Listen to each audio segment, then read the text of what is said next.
10 semaines déjà. 10 semaines déjà que je raconte au travers de vidéos l'histoire de la vie de Wakaba. Ça fait bizarre, c'est passé bien plus vite que ce que je pouvais imaginer, mais bref.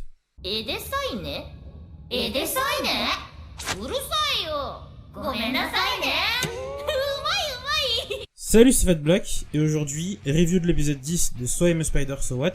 Un épisode qui, au départ, me faisait un peu flipper, mais qui s'est avéré plutôt intéressant, je trouve. Je vais donc commencer par un résumé rapide de ce qui s'est passé au sein de cet épisode, qui se divise selon moi en 4 parties. La première partie se focalise un petit peu sur Wakaba et les questions qu'elle peut se poser autour de l'administrateur D. Ensuite, on passe du point de vue des personnages réincarnés et surtout de Yamada, qui discute avec sa famille des conséquences du fait que Julius a été vaincu. Et la troisième partie et majeure partie de cet épisode s'intéresse à un nouveau personnage du nom de Romand. Je vais l'appeler Rom. C'est un peu chelou, mais non, je vais l'appeler Roman. Je sais pas comment l'appeler parce que son nom est chelou, mais bref, il se présentera. Du coup, l'introduction de ce personnage a donné lieu à un flashback sur un combat qu'il a eu contre Wakaba 15 ans dans le passé. Et la dernière partie de cet épisode se focalise encore une fois sur Wakaba et sur l'évolution qui va bientôt lui arriver. Et donc, que dire de cet épisode ? Bien, tout d'abord, j'ai trouvé le début de l'épisode vraiment pas ouf. Le questionnement de Wakaba vis-à-vis de l'administratrice D, c'était intéressant, c'était chouette à voir, parce que encore une fois, ça permet de voir en fait que le perso essaie de se situer dans l'univers où il se trouve, et c'est toujours bien. Ça montre qu'elle réfléchit qu'elle a dans la tête. C'est cool.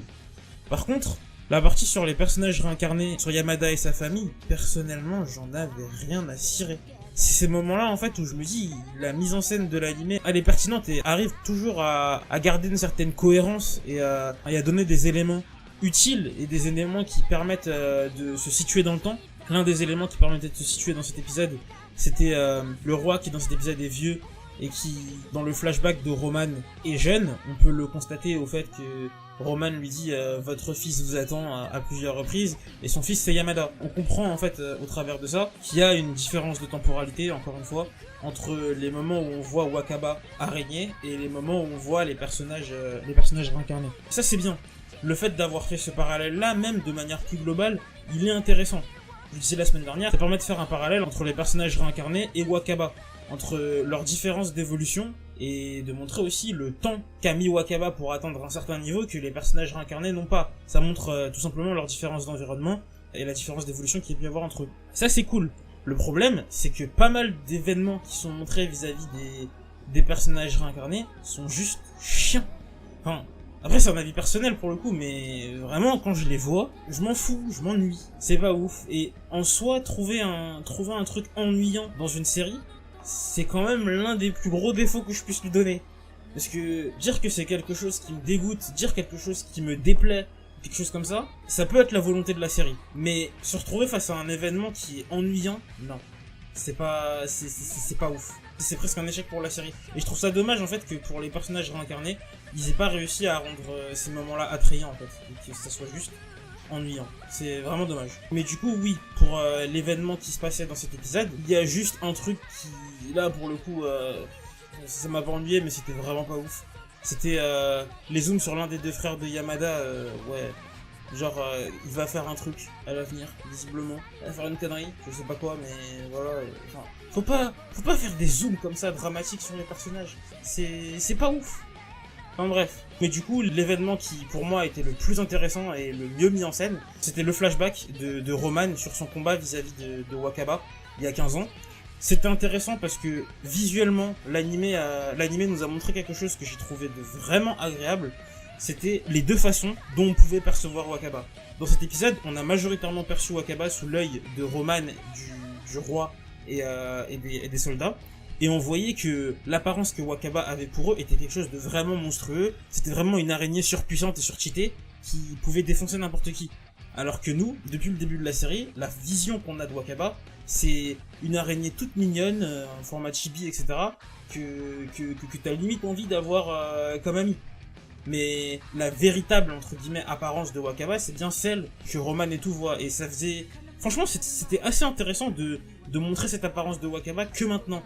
C'est au final une apparence qu'on a même éventuellement... Enfin, qu'on a même vue quelque part après. enfin qu'on avait vu quelque part avant dans la série, dans le combat que Julius menait contre une autre Queen Taratect, combat qu'il a gagné.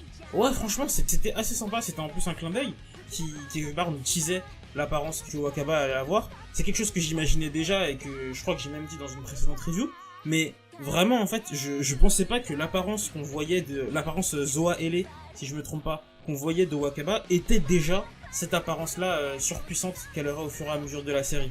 Après, en ce qui concerne le combat en lui-même, c'était assez intéressant de voir en fait que Wakaba n'hésite pas à buter des gens. Parce que dans cet épisode, pour être honnête, je pensais qu'elle les paralysait ou qu'elle les endormait, mais de ce que j'ai pu comprendre, non, elle les a vraiment butés. Et ouais, c'est assez déroutant. Enfin, en fait, à la fin de cet épisode, elle le fait passer sur un ton un petit peu humoristique. C'était de la légitime défense. Ils sont venus attaquer my home et tout ça. Enfin, ils sont venus attaquer ma maison, etc. Et ouais, genre là, Wakaba, en fait, on sent que y a un petit côté, en fait, elle prend pas la mesure réellement de ce qu'elle fait, du fait qu'elle a tué dans cet épisode concrètement une bonne partie des gens. Après, quelque part, ce qu'elle dit est pas faux. Si elle les avait pas butés, c'est eux qui l'auraient fait. Mais ouais, je pense que Wakaba aurait pu les arrêter autrement. Et même en fait, quand elle dit qu'elle a marqué un des humains, j'ai pas l'impression qu'elle se rende compte qu'elle lui a déchiré un bras. C'est enfin voilà, c'est comment dire, c'est la mesure qu'elle prend pas sur les actions qu'elle fait qui m'a un petit peu perturbé dans cet épisode, mais dans le bon sens. C'était intéressant de voir ce presque manque d'empathie qu'elle a vis-à-vis des gens qu'elle attaque. C'était intéressant à voir, honnêtement. Après, il y a l'un des trucs que Roman a dit, qui m'a paru pertinent, c'est qu'en fait, d'après lui, la catastrophe d'Elroé, du coup, qui nous avait déjà été tissée d'ailleurs dans la série par Julius, était le fait d'une Queen Taratect, et du coup, on sait dans cet épisode que c'était Wakaba. On nous explique aussi dans cet épisode que l'un des assauts faits sur l'une des places fortes du royaume a également été fait par une Queen Taratect qui n'est, pour le coup, je pense, probablement pas Wakaba. Et d'après lui, ces faits d'armes sont liés à une personne. Et on a ensuite un zoom dramatique sur le roi démon. Ce qui me fait penser, encore une fois, comme la semaine dernière je le disais, que le roi démon, ou plutôt la reine démon, n'est pas Wakaba. En fait, c'est même quelque chose d'autre que j'ai pu revoir dans le précédent épisode. L'administratrice D, quand elle parle au mec qui prend le smartphone, elle lui explique, est prise dans un quiproquo qui est lié au précédent pro-chevalier et au roi démon. Et je ne pense pas qu'entre-temps, le roi démon ait évolué. Je pense que ça a toujours été cette reine démon, personnellement. Du coup, je pense vraiment qu'il y a une distinction à faire entre la reine démon et Wakaba. Je pense que, je le disais déjà la semaine dernière, et je vais même montrer cette fois-ci l'extrait de l'opening qui me le fait penser. Je pense que Wakaba, c'est vraiment la fille aux cheveux blancs qu'on voit assise aux côtés de la reine démon. Est-ce que c'est elle ou pas, je peux pas vraiment en être sûr, mais c'est vraiment l'opening et le chara-design du personnage qui, selon moi, se rapproche plus de Wakaba. Après, c'est quelque part une réponse qu'on aura, je pense, assez rapidement, vu que la prochaine évolution de Wakaba, c'est pour la semaine prochaine.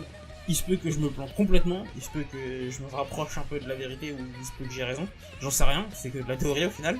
Et je ne suis pas un génie, je ne suis pas un oracle, je ne suis qu'un viewer qui donne son avis. Mais ouais, j'ai hâte de voir du coup quelle va être cette prochaine évolution dans le prochain épisode.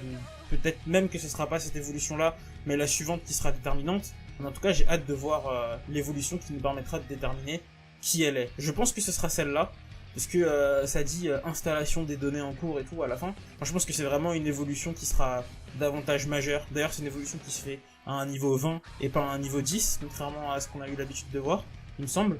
Donc ouais, non, je pense vraiment que là, on va être face à du lourd, face à une grosse évolution.